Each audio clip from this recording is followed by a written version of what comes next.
Hello दोस्तों, नमस्कार। मैं विकास आप सभी का आपके अपने चैनल ब्रिलियंस टीचर्स एकेडमी पर स्वागत करता हूं। दोस्तों, आज हम लोग बाल मनोविज्ञान के 1000 महत्वपूर्ण प्रश्नों की श्रृंखला में आगे के प्रश्नों को डिस्कस करेंगे। दोस्तों, इस श्रृंखला में हमने 30 प्रश्नों को ऐड किया है, जो कि बहुत ही महत्वपूर्ण प्रश्न है एग्ज़ाम के दृष्टिकोण से। ऐसे ही प्रश्न आपके एग्ज़ाम्स में पूछे जाते हैं। इसी पैटर्न में आपके एग्ज़ाम में क्वेश्चन पूछे जाएंगे और इनमें से भी क्वेश्चंस पूछे जा सकते हैं आने वाले super TET, C TET and UP TET के एग्ज़ाम्स में, और अदर स्टेट्स में भी इन्हीं से क्वेश्चन बनेंगे। ठीक है, शिक्षक भर्तियों में क्वेश्चन नंबर 121 देखेंगे दोस्तों श्रृंखला में। निम्नलिखित में से किस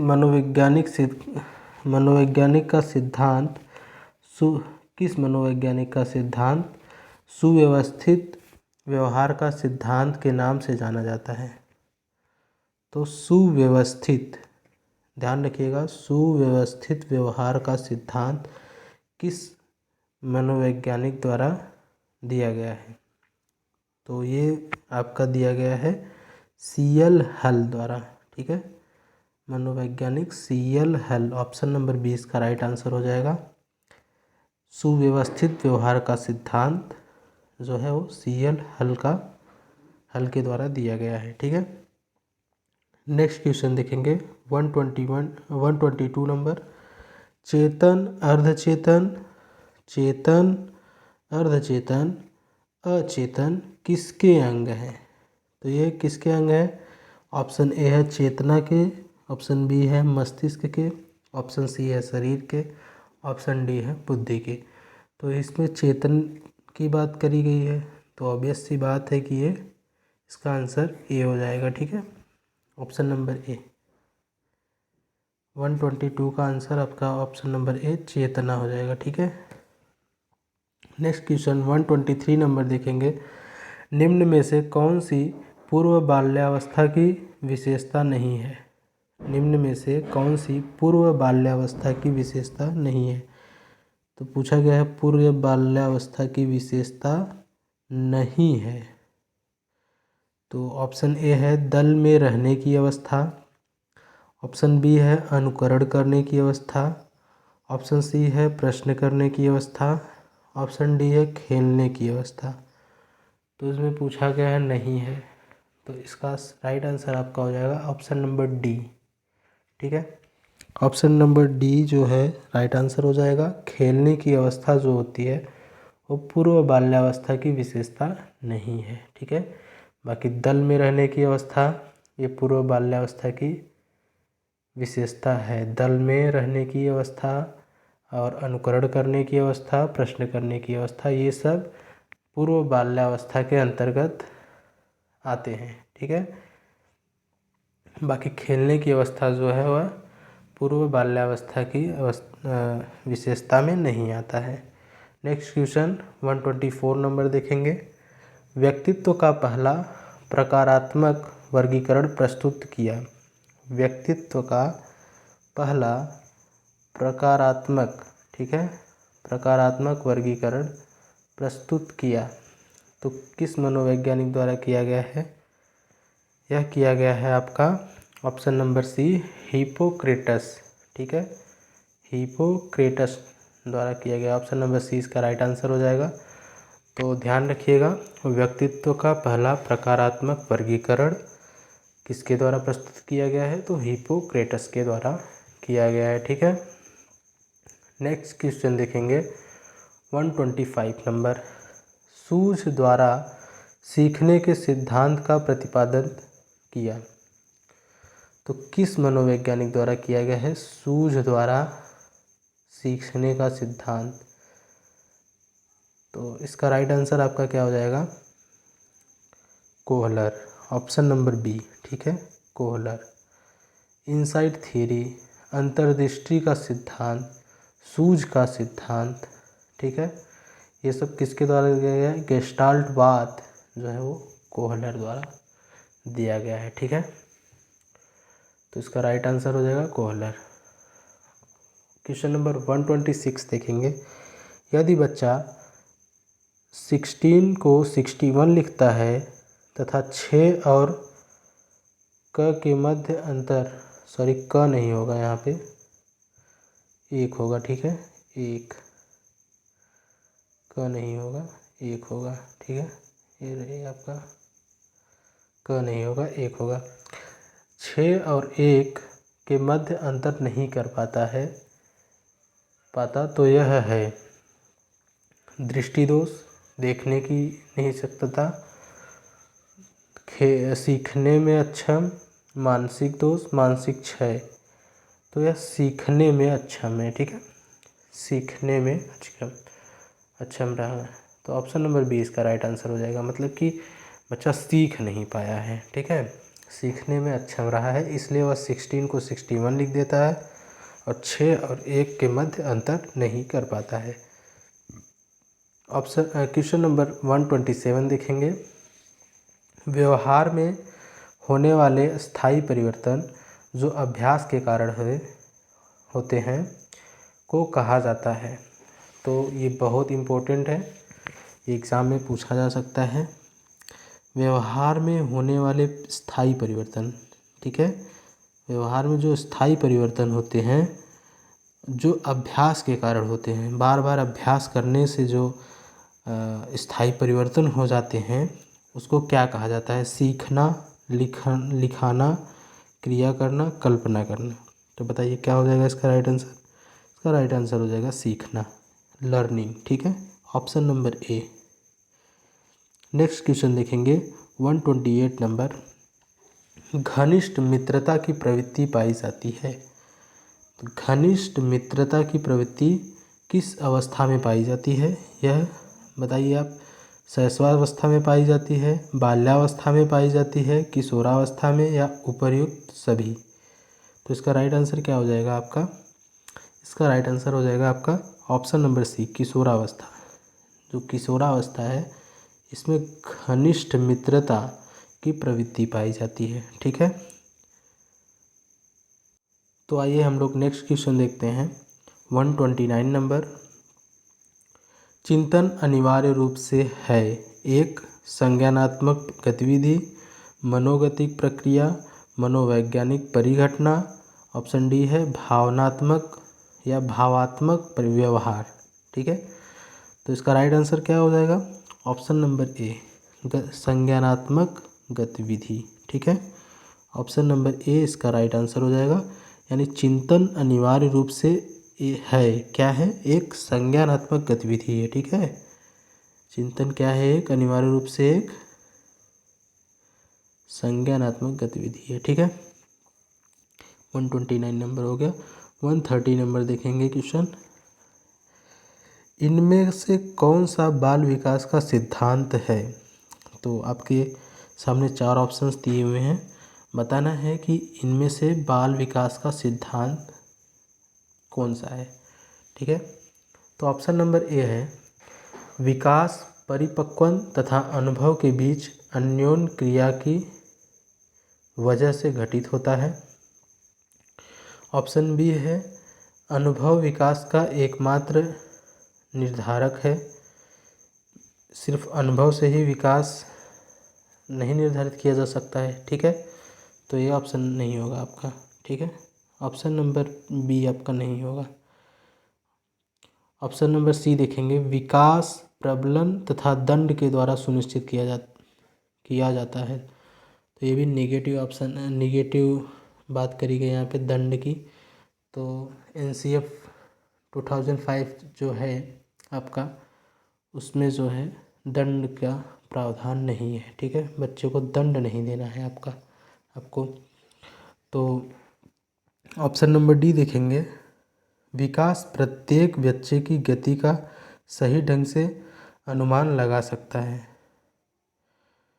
तो विकास जो है प्रत्येक व्यक्ति की गति का सही ढंग से अनुमान लगा सकता है। तो विकास के द्वारा बच्चे की गति का सिर्फ विकास के द्वारा उसकी गति को सही ढंग से अनुमानित नहीं किया जा सकता है। ठीक है, ये भी ऑप्शन नहीं होगा आपका। ऑप्शन नंबर ए आपका राइट आंसर होगा। ऑप्शन नंबर ए बोल रहा है कि विकास परिपक्वन तथा अनुभव के बीच अन्योन क्रिया की वजह से घटित होता है। ठीक है, तो बाल विकास का जो सिद्धांत है वो ऑप्शन नंबर ए हो जाएगा आपका राइट आंसर। नेक्स्ट क्वेश्चन देखेंगे, क्वेश्चन नंबर 131। अभिप्रेरणा चक्र के संदर्भ में निम्नलिखित में से कौन सा सही क्रम है? तो अभिप्रेरणा चक्र बहुत ही इंपॉर्टेंट क्वेश्चन है। ये से चक्र आपके एग्जाम्स में पूछे जाते हैं। तो ठीक है, इसका राइट आंसर जो है आपका ऑप्शन नंबर डी होगा। इसका राइट आंसर जो है आपका ऑप्शन नंबर डी होगा। अभिप्रेरणा चक्र के बारे में हम लोग जान लेते हैं।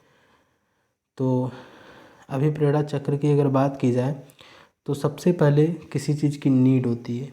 ठीक है, तो सबसे पहले आवश्यकता होती है, फिर उसके प्रति प्रेरणा होती है, प्रेरणा दी जाती है। ठीक है, तो प्रबल प्रेरणा मिलनी चाहिए उसके लिए। ठीक है, फिर इसके बाद उत्तेजना होती है।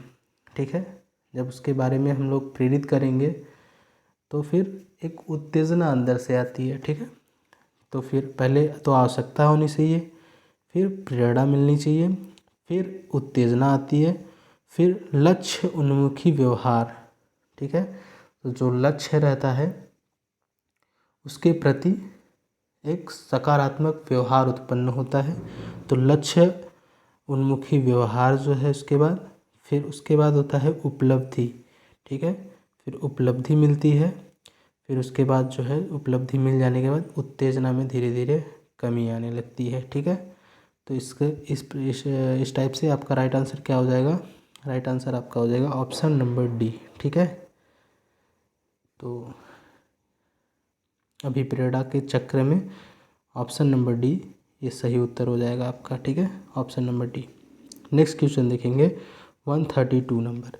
शब्दों में अक्षरों के क्रम को पढ़ने में कठिनाई का अनुभव करना और अक्सर चाक्षुष स्मृति का ह्रास डैश से संबंधित है। पढ़ने में कठिनाई की जब भी बात की जाए, ठीक है, ध्यान रखिएगा, पढ़ने में कठिनाई की बात की जाएगी तो उसको हम लोग क्या बोलेंगे? डिसलेक्सिया। पठन विकार जो होता है वो आपका डिसलेक्सिया से होता है। ठीक है, और जो है डिसकैलकुलिया के बारे में बात किया जाए तो डिसकैलकुलिया जो है वो गणितीय संबंधी विकार से होता है। ऑप्शन नंबर ए, सॉरी, इसका आंसर हो जाएगा राइट आंसर आपका ऑप्शन नंबर डी। ठीक है, नेक्स्ट क्वेश्चन देखेंगे 133 नंबर। पियाजे मुख्य रूप से किसके अध्ययन के लिए जाने जाते हैं?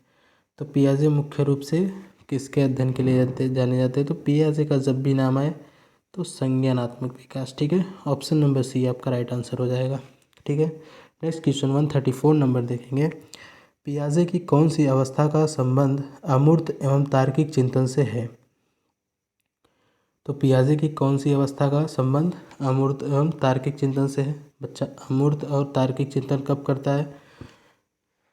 तो वह अमूर्त संक्रियात्मक अवस्था में करता है। ठीक है, ऑप्शन नंबर सी बिल्कुल ही सिंपल हो जाएगा। आपसे पूछा जा सकता है पियाजे ने कुल कितनी अवस्थाएं बताई हैं? तो पियाजे ने कुल 4 अवस्थाएं बताई हैं। ठीक है, एक संवेदी गामक अवस्था है, एक पूर्व संक्रियात्मक अवस्था है, संक्रियात्मक अवस्था है, एक मूर्त संक्रियात्मक अवस्था है। ठीक है, ये 4 अवस्थाएं उन्होंने बताई हुई हैं। तो इसका राइट आंसर आपका अमूर्त संक्रियात्मक अवस्था है। ठीक है, इस अवस्था में बालक जो है अमूर्त एवं तार्किक चिंतन करने लगते हैं। नेक्स्ट क्वेश्चन 135 नंबर देखेंगे। निम्नलिखित में से कौन सा रचनात्मक मूल्यांकन के लिए एक उचित उपकरण नहीं है? तो रचनात्मक मूल्यांकन के लिए उचित उपकरण नहीं है। तो आंसर इसका ऑप्शन देख लेते हैं। प्रदत्त कार्य, मौखिक प्रश्न, टर्म टेस्ट, क्विज एवं खेल। तो रचनात्मक मूल्यांकन, ठीक है, हम लोग रचनात्मक मूल्यांकन जो है वो मौखिक प्रश्न के द्वारा कर सकते हैं, टर्म टेस्ट के द्वारा कर सकते हैं, क्विज़ एंड खेल के द्वारा कर सकते हैं, लेकिन असाइनमेंट के द्वारा नहीं कर सकते, ठीक है। प्रदत्त कार्य के द्वारा नहीं कर सकते हैं। तो असाइनमेंट इसका एक नेगेटिव ऑप्शन हो जाएगा, ठीक है। तो इसका राइट आंसर आपका क्या हो जाएगा, ऑप्शन नंबर ए हो जाएगा, ठीक है। प्रदत्त कार्य मतलब रचनात्मक मूल्यांकन के लिए एक उचित उपकरण नहीं है, तो वो क्या नहीं है, असाइनमेंट, ठीक है। इसका राइट आंसर आपका प्रदत्त कार्य हो जाएगा। नेक्स्ट क्वेश्चन 136 नंबर देखेंगे। जब बच्चा फेल होता है जब बच्चा फेल होता है तो इसका तात्पर्य है कि ऑप्शन ए है बच्चे ने उत्तरों को सही तरीके से याद नहीं किया। ऑप्शन बी है बच्चे को प्राइवेट ट्यूशन लेनी चाहिए थी। ऑप्शन सी है व्यवस्था फेल हुई। ऑप्शन डी है बच्चा पढ़ाई के लिए योग्य नहीं है। तो बच्चे ने उत्तरों को सही तरीके से याद नहीं किया, तो इसमें रटने की बात आ रही है। तो एनसीएफ 2005 में रटने वाली जो बात है वो एकदम ख़त्म कर दी गई है। बच्चों को समझाया जाए, इस पर जोर दिया गया है। तो याद नहीं किया है, ये इसका कोई मतलब नहीं है, ठीक है। बच्चे को प्राइवेट ट्यूशन लेनी चाहिए थी, ये भी आपका एक नेगेटिव ऑप्शन है, ये भी आंसर नहीं होगा। व्यवस्था फेल हुई, ये आपका राइट आंसर होगा। बच्चे पढ़ाई के योग्य नहीं, ये भी एक नेगेटिव ऑप्शन है। तो इसका राइट आंसर क्या हो जाएगा आपका, व्यवस्था फेल हुई, ऑप्शन नंबर सी। जब बच्चा फेल होता है तो इसका तात्पर्य है कि व्यवस्था फेल हुई है, ठीक है। Option number C right answer हो जाएगा इसका। नेक्स्ट क्वेश्चन 137 नंबर देखेंगे। निम्नलिखित में से मनोवैज्ञानिक का सिद्धांत सुव्यवस्थित व्यवहार का सिद्धांत के नाम से जाना जाता है। तो सुव्यवस्थित व्यवहार का सिद्धांत के नाम से किस सिद्धांत को जाना जाता है, ये इसका आंसर क्या हो जाएगा, इसका आंसर आपका 137 का बी ऑप्शन हो जाएगा, सीएल हल का, ठीक है। सीएल हल ऑप्शन नंबर 20 का राइट आंसर हो जाएगा। तो ध्यान रखिएगा, सुव्यवस्थित व्यवहार का सिद्धांत जो है वो सीएल हल, इसका राइट आंसर हो जाएगा, ठीक है। नेक्स्ट क्वेश्चन देखेंगे 138 नंबर। अध्यापक को चाहिए कि सीखने की प्रारंभिक अवस्था में वह बच्चों की अधिक से अधिक सहायता करे। मतलब अध्यापक को चाहिए कि सीखने की प्रारंभिक अवस्था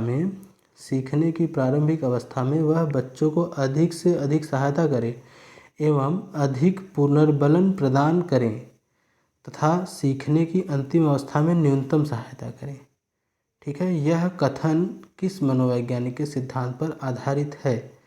तो 138 क्वेश्चन का आपका आंसर हो जाएगा सीएल हल, ऑप्शन नंबर सी, ठीक है। इसका राइट आंसर क्या हो जाएगा, सीएल हल। सीएल हल महोदय कहते हैं अध्यापक को चाहिए कि सीखने की प्रारंभिक अवस्था में वह बच्चों की अधिक से अधिक सहायता करें एवं अधिक पुनर्बलन प्रदान करें तथा सीखने की अंतिम अवस्था में न्यूनतम सहायता दें। मतलब जब वो अंतिम अवस्था में पहुंच जाए सीखने की, तो उसको न्यूनतम सहायता प्रदान करें, ठीक है। तो इसका राइट आंसर सीएल हल हो जाएगा, ठीक है। नेक्स्ट क्वेश्चन 139 नंबर देखेंगे। मनोवैज्ञानिकों के अनुसार निम्नलिखित में से किस सिद्धांत द्वारा मूल प्रवृत्तियों में परिवर्तन लाया जा सकता है। तो सहसंबंध, मार्गांतरीकरण, विलयन, नवीनीकरण। तो इसका राइट आंसर हो जाएगा मार्गांतीकरण, ठीक है। मार्गांतीकरण ऑप्शन नंबर बी। तो मार्गांतीकरण के द्वारा यानी सही मार्ग देना, मार्गांतीकरण का मतलब है सही मार्ग प्रदान करना। तो मार्गांतीकरण के द्वारा मूल प्रवृत्तियों में परिवर्तन लाया जा सकता है, ठीक है। सही मार्ग, उचित मार्ग पर ले जाके, ठीक है। नेक्स्ट क्वेश्चन देखेंगे 140 नंबर। खिलौनों की आयु कहा जाता है। खिलौनों की आयु कहा जाता है, तो किस अवस्था को कहा जाता है खिलौनों की आयु। शैशवावस्था को, पूर्व बाल्यावस्था को, उत्तर बाल्यावस्था को। तो खिलौनों की आयु बहुत इंपॉर्टेंट क्वेश्चन है, आपसे एग्जाम में पूछा जा सकता है। खिलौनों की आयु किस अवस्था को कहते हैं। तो किसको कहते हैं? पूर्व बाल्यावस्था को कहते हैं। ऑप्शन नंबर बी, ठीक है। नेक्स्ट क्वेश्चन 141 नंबर देखेंगे। निम्नलिखित में से कौन सा एक माध्यमिक विद्यालय की कक्षा कक्ष में शिक्षक की भूमिका का सर्वोत्तम या उचित वर्णन करता है? तो हम लोग चारों ऑप्शंस में देखेंगे कौन सा सकारात्मक ऑप्शन है। तो ऑप्शन नंबर ए है, व्याख्यान देने के लिए पॉइंट प्रेजेंटेशन का प्रयोग करना। मतलब हमको लेक्चर देने के लिए जो है पॉइंट प्रेजेंटेशन का प्रयोग करना। तो हमको एक सर्वोत्तम उचित वर्णन करता है, ऐसा हमको इस ऑप्शंस में देखना है। तो ऑप्शन नंबर ए हो गया, व्याख्यान देने के लिए पॉइंट प्रेजेंटेशन का प्रयोग करना। ऑप्शन बी बोल रहा है बहु परिप्रेक्ष्य को निरुत्साहित करना तथा एक आयामी परिप्रेक्ष्य पर केंद्रीभूत होना। तो किसी एक ही परिप्रेक्ष्य पर केंद्रीभूत होना, ये तो एक निगेटिव ऑप्शन हो जाएगा। तो फिर ये ऑप्शन आपका नहीं होगा, ऑप्शन नंबर बी आपका नहीं होगा, ठीक है। ऑप्शन सी है, चर्चाओं के अवसर उपलब्ध कराना। ये एक सही ऑप्शन हो सकता है। ऑप्शन नंबर डी है, प्रथम स्थान के लिए शिक्षार्थियों को आपस में प्रतिस्पर्धा कराना। ये कोई बात नहीं है। ऑप्शन नंबर डी भी नहीं होगा आपका आंसर जो है। ऑप्शन क्वेश्चन कह रहा है, निम्नलिखित में से कौन सा एक माध्यमिक विद्यालय की कक्षा कक्ष में शिक्षक की भूमिका का सर्वोत्तम उचित वर्णन करता है? तो इसका सबसे सही ऑप्शन हो जाएगा ऑप्शन नंबर सी, ठीक है। ऑप्शन नंबर सी, चर्चाओं के अवसर उपलब्ध कराना, ठीक है। आगे नेक्स्ट क्वेश्चन देखेंगे 142 नंबर। बच्चों के अधिगम को सुगम बनाने के लिए अध्यापक को एक अच्छे कक्षाई परिवेश का सृजन करने की आवश्यकता है। इस प्रकार के अधिगम परिवेश बनाने के लिए दिए गए कथनों में से कौन सा कथन सत्य नहीं है? तो कौन सा कथन सत्य नहीं है? ऑप्शन ए है, शिक्षकों के अनुसार कार्य करना। ऑप्शन बी है, बच्चे की स्वीकृति। ऑप्शन सी है, शिक्षक का सकारात्मक रुख। ऑप्शन डी है, बच्चे के प्रयासों का अनुमोदन। तो इसका राइट आंसर आपका क्या हो जाएगा? ऑप्शन नंबर ए, शिक्षकों के अनुसार कार्य करना। ये आपका ज़रूरी नहीं है कि आप शिक्षकों के अनुसार ही कार्य करते जाइए, ठीक है। बच्चों के अधिगम को सुगम बनाने के लिए अध्यापकों को एक अच्छे कक्षाई परिवेश का सृजन करने की आवश्यकता है। इस प्रकार के अधिगम परिवेश बनाने के लिए दिए गए कथनों में से कौन सा कथन सत्य नहीं है? तो आपका ऑप्शन नंबर ए सत्य नहीं है। शिक्षकों के अनुसार कार्य करना ये बिल्कुल ज़रूरी नहीं होता है, ठीक है। तो ऑप्शन बी, बच्चे की स्वीकृति, ये सही है। ऑप्शन सी है, शिक्षक का सकारात्मक रुख, ये भी जरूरी होना चाहिए। ऑप्शन डी, बच्चे के प्रयासों का अनुमोदन, बिल्कुल होना चाहिए, ठीक है। ऑप्शन नंबर ए इसका राइट आंसर हो जाएगा। नेक्स्ट क्वेश्चन देखेंगे 143 नंबर। छात्र स्वाभाविक रूप से प्रेरित होते हैं। छात्र स्वाभाविक रूप से प्रेरित होते हैं। ऑप्शन नंबर ए है, सरल कार्य की खोज के लिए। ऑप्शन बी, नवीनता का पता लगाने के लिए। ऑप्शन सी है, सतत संघर्ष करने के लिए। ऑप्शन डी है, गलतियां करने के लिए। तो इसमें आपको कई सारे ऑप्शंस जो हैं सही लग रहे होंगे, जैसे ऑप्शन बी और ऑप्शन सी बिल्कुल सही लग रहे होंगे। सरल कार्य खोजने के लिए ये तो बिल्कुल नहीं, और गलतियां करने के लिए ये भी नहीं होगा। छात्र स्वाभाविक रूप से प्रेरित होते हैं नवीनता का पता लगाने के लिए, ठीक है। हमेशा नया करने की उनमें सोच होती है एक, ठीक है। नवीनता का पता लगाने के लिए छात्र स्वाभाविक रूप से प्रेरित होते हैं। इसका right answer option number B हो जाएगा। नेक्स्ट क्वेश्चन 144 नंबर देखेंगे। अधिगम की प्रक्रिया में प्रेरणा जो है वो क्या है? ऑप्शन ए है, शिक्षार्थियों को दिशाहीन बनाती है, जो कि बिल्कुल नहीं होगा, मतलब ये बिल्कुल नेगेटिव ऑप्शन है। ऑप्शन बी है, युवा शिक्षार्थियों के बीच सीखने की जिज्ञासा बनाती है, ये हो सकता है। ऑप्शन सी है शिक्षार्थियों की स्मृति को तेज करती है, ये भी हो सकता है। ऑप्शन डी है पुराने तथा नए ज्ञान में अंतर स्पष्ट करती है, तो ये भी हो सकता है। तो इसका सबसे सही आंसर, आपका सबसे सटीक जवाब जो है उसका इसका हो जाएगा ऑप्शन नंबर बी, युवा शिक्षार्थियों के भी सीखने की जिज्ञासा बनाती है। ठीक है, अधिगम से कोई स्मृति तेज नहीं करती है। ठीक है, यह कोई पुराने या नए ज्ञान में अंतर को भी नहीं स्पष्ट करती है, ये युवा शिक्षार्थियों के बीच सीखने की जिज्ञासा बनाती है। ऑप्शन नंबर बी इसका राइट आंसर हो जाएगा। नेक्स्ट क्वेश्चन देखेंगे 145 नंबर। मानव व्यक्तित्व निम्न में से किसका परिणाम है? मानव व्यक्तित्व निम्न में से किसका परिणाम है? तो ऑप्शन नंबर ए है परिवरिश और शिक्षा का। ऑप्शन बी है आनुवांशिकता और पर्यावरण के बीच संबंध का। ऑप्शन सी है केवल पर्यावरण का। ऑप्शन डी है केवल आनुवांशिकता का। तो इसका राइट आंसर आपका हो जाएगा आनुवांशिकता एवं पर्यावरण के बीच संबंध का। ठीक है, मानव व्यक्तित्व जो है इसी का परिणाम होता है। ठीक है, आनुवांशिकता और पर्यावरण के बीच संबंध का। ऑप्शन नंबर 20 का राइट आंसर हो जाएगा। नेक्स्ट क्वेश्चन देखेंगे 146 नंबर। अधिगम के लिए प्रथम शर्त क्या है? अधिगम के लिए प्रथम शर्त क्या है? तो इसके निम्नलिखित 4 शर्तों की बात करी गई है, इसमें हम लोग 4 प्रश्नों में बांट दिए हैं इसको। ठीक है, तो अधिगम के लिए प्रथम शर्त, द्वितीय शर्त, तृतीय शर्त और चतुर्थ शर्त, 4 शर्तें हैं, उसको हम 4 क्वेश्चनों के माध्यम से जानेंगे। तो अधिगम के लिए प्रथम शर्त जो है वो क्या होती है? अधिगम के लिए प्रथम शर्त जो है वो है सीखने वाले की अभिप्रेरणा।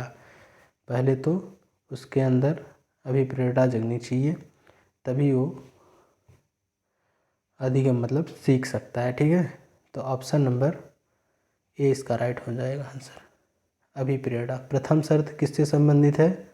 अभिप्रेरणा से। ठीक है, क्वेश्चन नंबर नेक्स्ट देखेंगे द्वितीय शर्त। अधिगम के लिए द्वितीय शर्त में जो है सीखने वाले की बहु अनुक्रियाएँ, यानी ऑप्शन नंबर 20 का राइट आंसर हो जाएगा। ऑप्शन नंबर बी, सीखने की बहु अनुक्रियाएँ। ठीक है, विभिन्न तरीके जो होते हैं सीखने की, उनकी बात करी गई है द्वितीय शर्त में। ठीक है, ऑप्शन नंबर 20 का राइट आंसर हो जाएगा। नेक्स्ट क्वेश्चन देखेंगे 148 नंबर, तृतीय शर्त। इसमें तृतीय शर्त की बात करी गई है अधिगम के लिए तृतीय शर्त। तो तृतीय शर्त जो है वो क्या होगा? ऑप्शन नंबर सी, सीखने वाले को पुनर्बलन। ठीक है, फिर इसको हम लोग उत्साहित करते हैं उसको सीखने के लिए, उसको पुनर्बलन देते हैं। ठीक है, तो सीखने वाले को पुनर्बलन देना तृतीय शर्त है अधिगम के लिए। ठीक है, इसका right answer option number C हो जाएगा। यानी प्रथम शर्त क्या है? अभिप्रेरणा। द्वितीय शर्त क्या है? अधिगम के लिए प्रथम शर्त अभिप्रेरणा। द्वितीय शर्त जो है वह बहु अनुक्रियाएँ हैं, सीखने के लिए द्वितीय शर्त बहु अनुक्रियाएँ हैं, सीखने के लिए तृतीय शर्त जो है वो पुनर्बलन से संबंधित होता है। ठीक है, ऑप्शन नंबर सी इसका राइट आंसर हो जाएगा। एक क्वेश्चन और है, अधिगम के लिए चतुर्थ शर्त क्या है? तो चतुर्थ शर्त जो है वो है ऑप्शन नंबर ए, अभ्यास। ठीक है, चतुर्थ शर्त जो है वो अभ्यास से संबंधित है। तो सीखने के लिए सीखने वाले का अभ्यास जो है, ठीक है, वह चतुर्थ शर्त से संबंधित होता है। तो नेक्स्ट क्वेश्चन 150 नंबर देखेंगे। व्यवहार के कारण व्यवहार में परिवर्तन अधिगम है। व्यवहार के कारण व्यवहार में परिवर्तन अधिगम है, यह परिभाषा किस मनोवैज्ञानिक ने दी है? तो व्यवहार के कारण व्यवहार में परिवर्तन की बात करी जाए तो इसका राइट आंसर क्या हो जाएगा आपका? Option number C, Guilford. ठीक है, ये बहुत इंपॉर्टेंट क्वेश्चन है, एग्जाम में कई बार पूछा गया है, आने वाले एग्जाम्स में पूछे भी जा सकते हैं। तो आप ध्यान रखिएगा। व्यवहार के कारण व्यवहार में परिवर्तन की बात करी जाए तो वो गिलफोर्ड महोदय ने दी है। ठीक है, तो दोस्तों इस श्रृंखला की यह अंतिम क्वेश्चन था। तो दोस्तों आपको वीडियो अगर अच्छा लगा हो तो आप चैनल को सब्सक्राइब कर लीजिए और बगल में बेल आइकन को भी प्रेस कर लीजिए और वीडियो को ज़्यादा से ज़्यादा शेयर करिए, लाइक करिए। आपसे टीचिंग से रिलेटेड जो भी ग्रुप्स आपके अंडर में हो वहाँ पे ये वीडियो आपको शेयर करना है। ठीक है, तो दोस्तों धन्यवाद, मिलते हैं नेक्स्ट वीडियो में।